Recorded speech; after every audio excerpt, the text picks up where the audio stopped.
अवधूत चिंतना श्री गुरुदेव दत्त।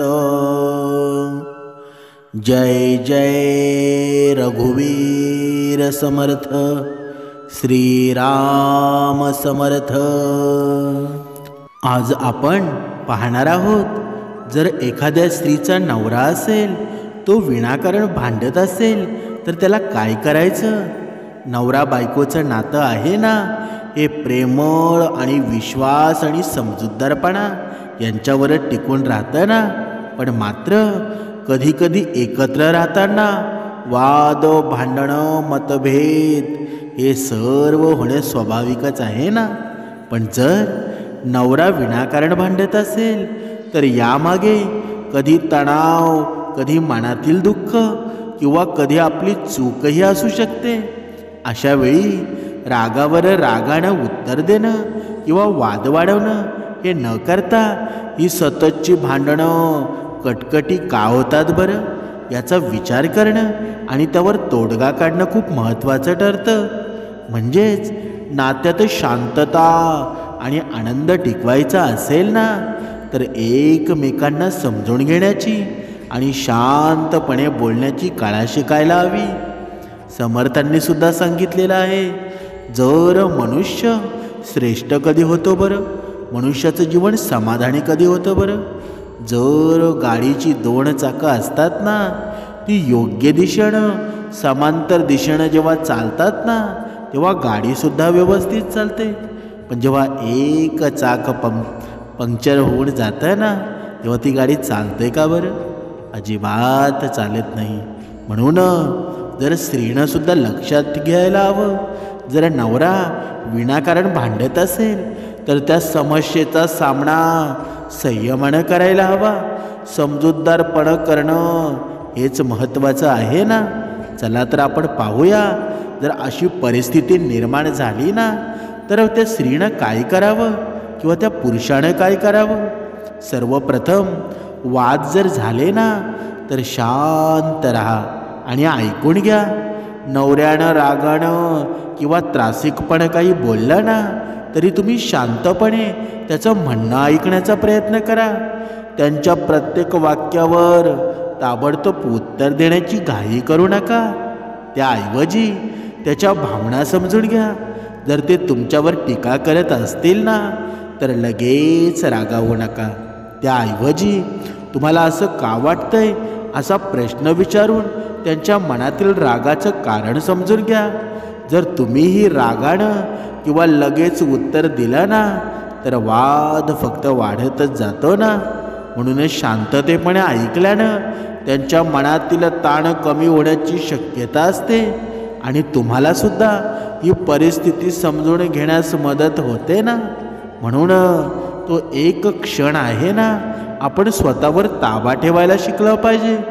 शांत राहिल्यामुळं वाद संपवण्याचा मार्ग सापडतो आणि तुम्ही अधिक भांडण न करता एकमेकांशी नीट बोलून वादसुद्धा सोडवू शकता ना। पण समर्थांनी इथे सुंदर वर्णन केलेलं आहे, जर त्या मनुष्यामध्ये नम्रता जर नसेल ना, तर तो वाद कधीच मिटणार नाही। पहिली गोष्ट म्हणजे तुमच्या वागण्याचा विचार करा। सतत वाद होत असतील ना, तर तो विचार तुम्ही नक्कीच करायला हवा। कारण का? कारण नवऱ्याचा राग आहे ना, तो तुमच्याशी संबंधित आहे का? तुमचं एखादं वागणं, एखादं बोलणं किंवा कृती त्यांना त्रास देते का? कामाच्या गडबडीमध्ये तुम्ही त्याचं बोलणं दुर्लक्षित करत असता का? किंवा कधी त्याच्या भावनांकडं तुम्ही दुर्लक्ष करत असता का? कधी कधी आपल्यालाही कळत नकळत काही चूक होते, ज्यामुळं दुसऱ्या व्यक्तीला त्रास होत असतो। स्वतःच्या वागणुकीचा विचार केल्यानं तुम्ही समस्या सुधारण्यासाठी प्रयत्नसुद्धा करू शकता। जर तुमची चूक तुमच्या लक्षात आली ना, जर तुम्ही स्वतःची चूक मोकळेपणाने मान्य केली, तर भांडणं टाळतासुद्धा येऊ शकतं आणि नात्यांमध्ये सकारात्मक बदलसुद्धा घडतील। आज तुम्ही मनाचा मोठेपणा दाखवलात ना, तर उद्या तेही त्यांच्या मनाचा मोठेपणा नक्कीच दाखवतील आणि जर चूक झाली ना तर माफसुद्धा करतील. म्हणजेच हा विचारपूर्वक संवाद आहे ना, तो साधा आणि भांडण झाल्यानंतर त्याच्याशी शांतपणे आणि विचारपूर्वक चर्चा करा. आपण या गोष्टीबद्दल शांतपणे बोलू शकतो का? किंवा तुम्हाला नक्की काय वाटतंय ते मला सांगाल का? असं विचारून आपण बोलायला सुरुवात करायला पाहिजे. जोपर्यंत आपण प्रेमळ मनाने त्यांच्याशी बोलत नाहीत ना, तोपर्यंत वाद कधीच मिटणार नाही. आणि या संवादामुळं गैरसमजसुद्धा दूर होतात ना, आणि मूळ समस्येपर्यंत पोचण्याची संधीसुद्धा मिळते. म्हणजेच दोघांचाही युगो बाजूला ठेवणं खूप गरजेचं आहे. तरच भांडण कमी होऊन तुम्ही एकमेकांना चांगल्या प्रकारे समजू शकता. म्हणजेच ह्या रागाचं मूळ शोधा. नवऱ्याच्या रागामुळं एखादं स्पष्ट कारण असेल, जसं की आर्थिक समस्या असेल, कामाचा ताण असेल, संशयी वृत्ती असेल, व्यसन असेल किंवा इतर गोष्टी असतील, त्या कारणाचा अगोदर शोध घ्या. उदाहरणार्थ, जर त्यांची अचानक त्रासिकपणे बोलायला सुरुवात केली तर त्यांना विचारा, तुम्हाला कामाच्या ठिकाणी काही समस्या आहे का? तुम्हाला काही मदतीची गरज आहे का? व्यसनं असल्यास तुम्हाला खूप काळजीपूर्वक पाऊल उचलावं लागतील. यात इतरांची मदत देखील तुम्हाला घ्यावी लागेल. आणि संशयी वृत्ती असेल ना, तर नीट बोलून संवाद साधून एकमेकांविषयीचे गैरसमज दूर करायला हवेत. कारण हा अतिशय नाजूक विषय असतो. म्हणून रागाचं मूळ या कारणाचं समाधान केल्याशिवाय समस्या कधीच संपत नाही. म्हणूनच समर्थांनी सुद्धा सुंदर सांगितलेलं आहे ना, जोपर्यंत जर एखादी स्त्री जर भक्तिमार्गामध्ये असेल, परमेश्वराच्या चिंतनामध्ये असेल, तर जेणेकरून आपला पती परमेश्वराच्या या भक्तीमध्ये कसा लीन होईल ना. म्हणजेच जेव्हा सर्व कुटुंब भक्तिमार्गामध्ये असेल, भगवंताच्या सानिध्यामध्ये असेल, तर बघा तुमच्या घरामध्ये कधीच भांडण होणार नाही. म्हणजेच सर्व एक छत्राखाली तुम्ही एकत्र यायला हवं. आणि जोपर्यंत तुमचे विचार वेगळे आहेत ना, तुमचे रस्ते वेगळे आहेत, तोपर्यंत ते रस्ते कुठे जुळतील ना, याचं काहीच सांगता येत नाही. म्हणून आपल्या अगोदर रस्ते एक करा. म्हणजेच जर तुम्ही त्यांच्या तणावाचं कारण ओळखून त्यावर चर्चा केली ना, तर वाद मिटण्यास मदतसुद्धा होईल. त्यांना वेळ द्या. भांडण झाल्यानंतर त्वरित वाद मिटवण्याचा प्रयत्न करू नका. त्यांना थोडा वेळ घेऊ द्या आणि सावकाश जा, जेणेकरून ते स्वतः तुम्हीही शांत होऊ शकतील. त्यांना थोडा वेळ एकटं सोडा आणि नंतर विषयाला हात घालण्यासाठी योग्य वेळ निवडा. राग शांत करण्यासाठी आणि विचार करण्यासाठी प्रत्येकाला थोडा वेळ हवा असतो. आणि थोडा वेळ दिला ना, तर तुमचा नवरा शांत होऊन तुमच्याशी बोलण्यासाठी सुद्धा तयार होऊ शकतो. पण जर तुम्ही भांडण झाल्या लगेच त्यांना शांत करायला जाल ना, तर ते चुकीचं ठरेल. म्हणून प्रेमाने संवाद करा. त्यांचं एखादं वागणं तुम्हाला खटकत असेल आणि त्यांच्या वागण्याला तुम्हाला विरोध करायचा असेल ना, तर प्रथम प्रेमाची भावना ठेवून बोला. त्यांना म्हणा, तुमचं रागावणं मला खूप दुःख देतं, किंवा तुमच्या सोबत आहे, आपण एकत्र हा प्रश्न सोडवू शकतो. या प्रेमानं बोलल्यामुळं राग कमी होतो आणि संवादाला सकारात्मक दिशाच मिळते ना. म्हणून राग शांत करून तुम्ही दोघंही एकत्र समस्येवर तोडगा काढू शकता. म्हणून त्यांच्या आवडी लक्षात ठेवा. नवऱ्याच्या आवडीनिवडी लक्षात घ्या आणि त्यांना आनंद मिळेल ना अशा गोष्टी करायला सुरुवात करा. त्यांच्या आवडीच्या पदार्थांचा स्वयंपाक करा किंवा त्यांच्यासोबत वेळ घालवायला चालू करा.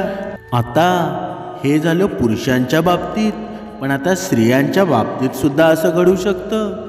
म्हणजे प्रत्येक पुरुषानं आपल्या बायकोला रोज विचारायला हवं की तू थकलीस का, असं आवर्जून विचारणं तर त्यांना किती बरं वाटेल बरं.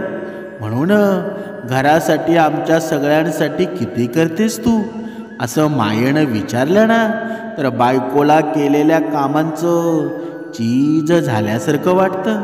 म्हणून दिवस रात्र संसाराचा हा गाडा आहे ना, त्या ओढणाऱ्या बायकोला नवऱ्याकडून फार काही अपेक्षा नसते.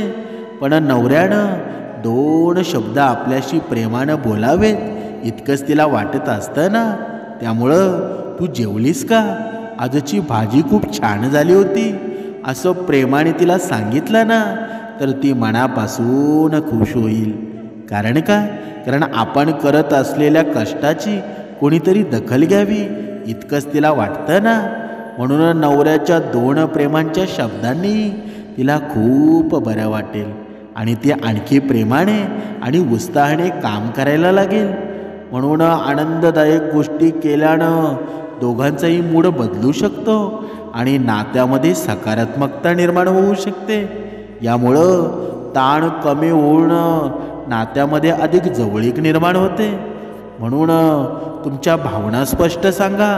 तुम्हाला काय वाटतं ना हे त्यांना स्पष्टपणे सांगा. तुमचं दुःख किंवा त्रास व्यक्त करा. उदाहरणार्थ, तुमचं हे वागणं मला खूप त्रास देतं किंवा माझ्या भावना तुमच्यासाठी महत्त्वाच्या नाहीत का असे त्यांना प्रश्न विचारा. म्हणजे भावना व्यक्त केल्यामुळं दुसऱ्या व्यक्तीला त्यांच्या वागणुकीची जाणीव होते. पण कधीकधी मनुष्याचं चुकतं कुठे बरं, एखाद्या स्त्रीचं कुठं चुकतं बरं. जेव्हा आपल्याला आपल्या नवऱ्याची कोणती गोष्ट आवडत नसेल पण आपण आवडण्यासारखी करतो ना तेव्हा आपल्यालाच दुःख होत असतो. म्हणून जी गोष्ट तुम्हाला आवडत नसेल ना ती लगेच त्यांना सांगावी. म्हणजे काय, म्हणजे ते त्यांचं वागणंसुद्धा चेंज करू शकतात. यामुळं तुमचा संवादसुद्धा सुधारेल आणि ते तुमच्या दृष्टिकोनातून परिस्थितीशी समजून घेण्याचा प्रयत्नसुद्धा करतील ना. म्हणून अगोदर स्वतःला सांभाळा, स्वतःसाठी वेळ काढा. ध्यान, योग किंवा तुमची आवड जोपासा. मानसिक शांतता राखण्यावर भर द्या. जर तुम्ही स्वतः शांत आणि आनंद असाल ना तर तुम्ही तणावपूर्व परिस्थिती हाताळू शकता. यामुळं तुम्हाला शांतता आणि नवीन ऊर्जा मिळेल, ज्यामुळं तुम्ही समस्यांचा सामना चांगल्या प्रकारे करू शकाल. म्हणजेच नवरा म्हणजे सायकलचं पुढचं चाक आहे ना आणि बायको म्हणजे मागचं चाक असतं. सायकलचं pedal, chain, stand, seat, brake या सगळ्या गोष्टी आहेत ना त्या मागच्या चाकाला असतात. त्यामुळं मागे राहून ती अनेक जबाबदाऱ्या अतिशय नेमकेपणाने पार पाडत असते. याचं भान आहे ना ते प्रत्येक पुरुषाला असायला हवं. म्हणजेच या आयुष्याचा प्रवास खडतर जरी असला ना तरी कृपा करून खचू नका, हरून जाऊ नका. या नवरा बायकोचं नातं म्हटलं ना तर त्यामध्ये रागसुद्धा आला, रुसवासुद्धा आला, भांडणं, वाद हे तर होणारच आहेत ना. म्हणून कुटुंब आणि नातेसंबंध टिकवण्यासाठी आपल्याला संयम, समजूतदारपणा आणि प्रेम या गोष्टींचा आधार घ्यावाच लागतो. म्हणून राग शांत करून, संवाद साधून, मूळ कारण समजून घेऊन, एकमेकांसाठी वेळ काढून आणि प्रेमाने वागून तुम्ही समस्या सहज सोडवू शकता. जय जय रघुवीर समर्थ.